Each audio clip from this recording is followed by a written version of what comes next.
Hello students, today we're going to talk about property insurance. This is section 4 of chapter 6, the last lesson in this chapter. So let's get started. Property owner's insurance premiums. So premium is the amount that you have to pay for the insurance for the year. Sometimes you can pay it monthly. Most of the time they ask you to pay for the whole year. Homeowners insurance is a way to protect the homeowner against things that may happen, like a fire or theft or any other risks that happened with your home. So it covers you and it helps pay for the damages. Basic homeowners insurance covers the dwelling, that's your house that you live in, other structures. You may have a garage, a shed, a barn, other structures like that. Personal property is what you own in your home. Your furniture, your computer, your clothes, those kind of things. Additional living expenses pays extra cost of living when you cannot live in your own home. So if you have a fire or something and you have to live somewhere else, this additional coverage will cover that cost while you're living somewhere for your home to be repaired. Personal liability protects you in case of lawsuits by persons injured on your property. So if you have a trampoline, let's say, and someone is jumping on your trampoline and they get hurt, that insurance can cover for their personal liability or for their injuries. Medical payments to others, again, so the other one, the liabilities for the lawsuits against you, so the insurance will help pay for that. The medical payments, that's where they're going to help with the medical bills for that injury to their leg or whatever that happens on the trampoline. It does not cover you and your family, it covers other people. Example 1 is on the page 20. Marty insures his house for $89,000 at an annual rate of 0.51 per $100. Find his premium. So for every $100 of that insurance policy, he has to pay 51 cents. So first we have to see how many hundreds are in 89,000. So number 1, you're going to divide the 89,000, divide it by 100, which gives us 890. So there's 890 hundreds and 89,000, and we times it by 0.51, and the premium, which is how much they're going to pay for their insurance for the year, is $453.90.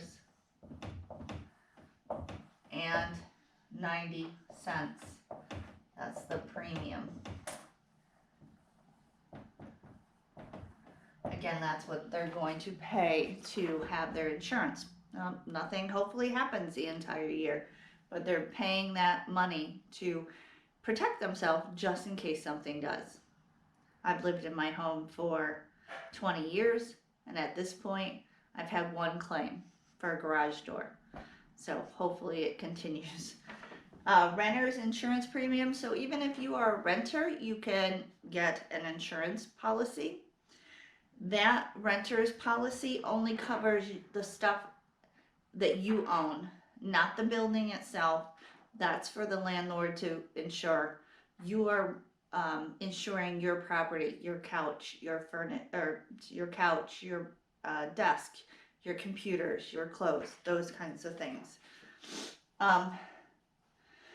Example 2 says Mike rents an apartment that is 4.1 miles from the fire station.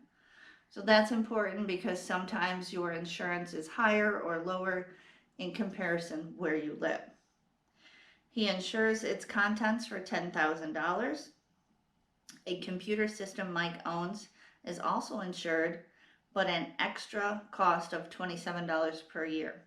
So that $10,000 doesn't include his computer system. That's separate policy, or adds to the policy, and that's separate cost of $27 for the year. What total annual premium will Mike pay for this coverage? Okay, so for this, you need to look on a chart that's in your packet. It is on page 23 of your packet. It's between questions 16 and 17 in your homework on page 23. So it looks like this. It has maximum amount of coverage on the contents. It says distance from the fire station, and it has less than 5 miles or 5 miles or more. So they have different prices if you're closer to the fire station. And in this case, Mike is renting, and he's 4.1 miles from the fire station, and he's renting, and the contents are $10,000 for his policy. So you're gonna go down to 10,000, which is this right here on the left, 10,000. You're gonna go less than 5 miles, so it's $129. So we're gonna write that down.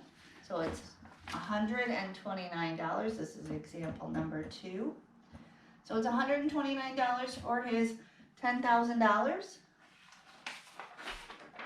policy, plus the $27 he's paying for his computer system. His premium for the year is going to be $156,000. That is $156, not thousand. $156 for his annual premium.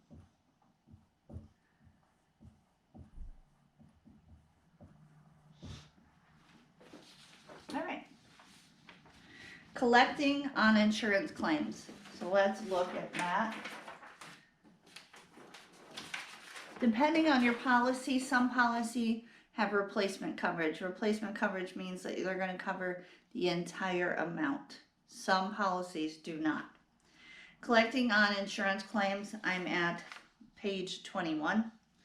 If your claim is damaged by fire or a theft occurs, you have to file a claim with your insurance company. The company will send an adjuster. The adjuster will look at the property and decide the amount of loss. The amount of loss your insurance company pays depends on the type of coverage you have.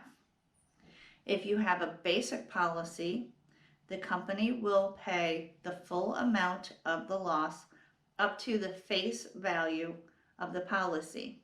So, if you covered $10,000 but your loss is $20,000, they're only going to pay you $10,000.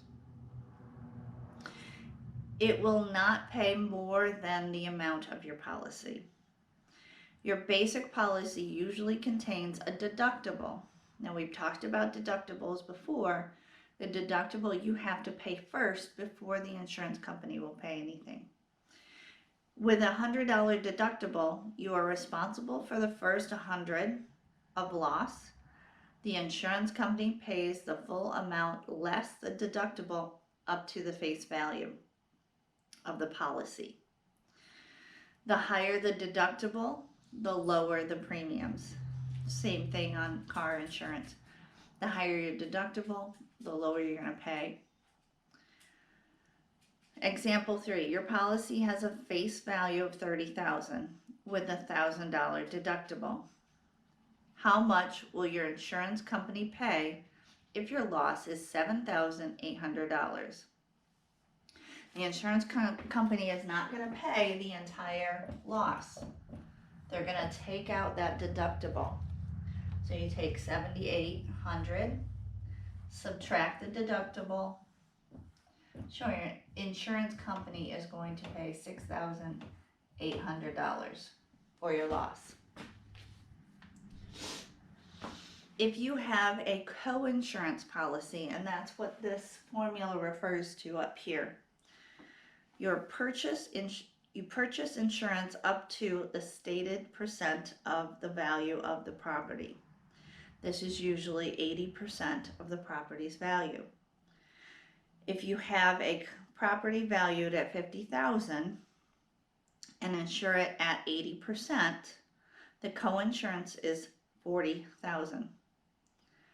Because the property is insured for less, the annual premiums will be less also. If you have a co-insurance policy and carry the required insurance, the insurance will pay for losses up to the face value of the co-insurance policy. If the co-insurance carried is less than 80%, or the agreed upon co-insurance percent, an insurance company will pay only the fractional part of the damage. The formula is used is this. So you have amount paid by the insurance company equals the face value of the property divided by the required amount of co-insurance, that's what you decide, times the amount of the loss. So let's look at example 4.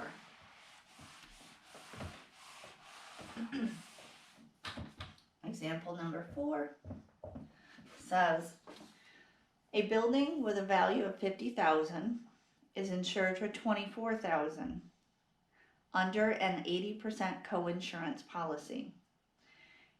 The building had fire damage of $7,200. What amount did the insurance company pay? Well, first let's figure out what's 80% of the building's value. So 50,000 times the 80%, again move the decimal over 2 places, 0.80, gives you 40,000, which is your required amount of co-insurance. Required co-insurance. Oops. Required amount of co-insurance. Now they didn't do that. They insured for $24,000. So face value of the property, which is $24,000. We're going to divide it by the required co-insurance, which was $40,000. And then we're going to times it by the amount of loss, which was $7,200. When you divide this, you get 0.6. So they're going to do 60% of the loss. So 24,000 divided by 40,000 is 0.6, or 60% of the loss they're going to cover. Times it by the 7,200 gives you $4,320. Oops, $320.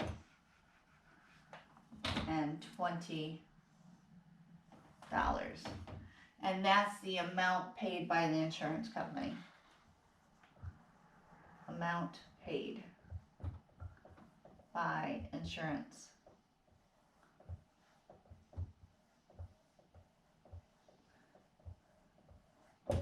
So if they had a policy that covered everything, they would pay the whole $7,200 minus a deductible.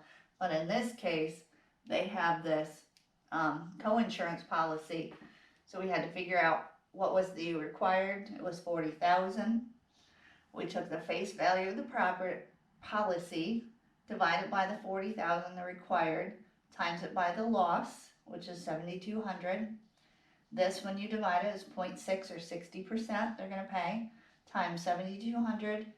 They're going to give you $4,320. The rest of the damage you're going to need to come up with yourself.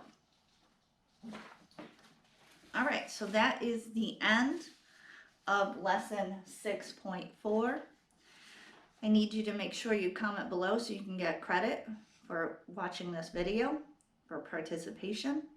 And you're going to need to look on page 22. Look on page 22. And you're going to do assignment 247 through 248, questions 11 through 13, 15 through 25.